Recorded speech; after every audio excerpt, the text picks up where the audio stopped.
മരണാനന്തരം.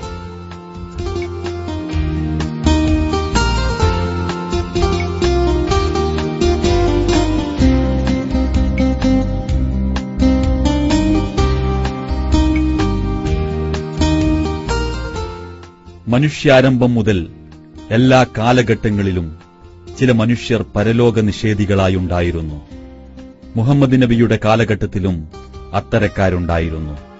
അവരുടെ വാദഗതികളെക്കുറിച്ച് അല്ലാഹു ഖുർആനിൽ പരാമർശിക്കുകയും മറുപടി നൽകുകയും ചെയ്യുന്നു.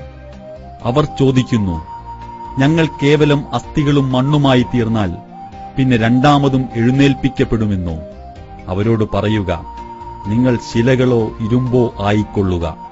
അതല്ലെങ്കിൽ നിങ്ങളുടെ മനസ്സുകളിൽ കൂടുതൽ വലുതായി തോന്നുന്ന മറ്റു വല്ല സൃഷ്ടിയുമായി തീരുക. എന്നാലും നിങ്ങളെ ഉയർത്തെഴുന്നേൽപ്പിക്കും. വിശുദ്ധ ഖുർആൻ അദ്ധ്യായം 17. മനുഷ്യൻ വിചാരിക്കുന്നുവോ നമുക്ക് അവന്റെ എല്ലുകളെ ഒരുമിച്ചു കൂട്ടാനാവില്ലെന്ന്? എന്നാൽ നാം അവന്റെ വിരൽത്തുമ്പ് പോലും കൃത്യമായി നിർമ്മിക്കാൻ പോന്നവനാണ്. വിശുദ്ധ ഖുർആൻ അദ്ധ്യായം 75. മരണാനന്തരം മനുഷ്യൻ പുനഃസൃഷ്ടിക്കപ്പെടുമെന്നും ദൈവസന്നിധിയിൽ ഹാജരാക്കപ്പെടുമെന്നും വിചാരണയ്ക്ക് വിധേയമാക്കപ്പെടുമെന്നും ദൈവം ശക്തിയായും യുക്തിയോടുകൂടിയും ഖുർആനിലൂടെ ഉണർത്തുന്നു.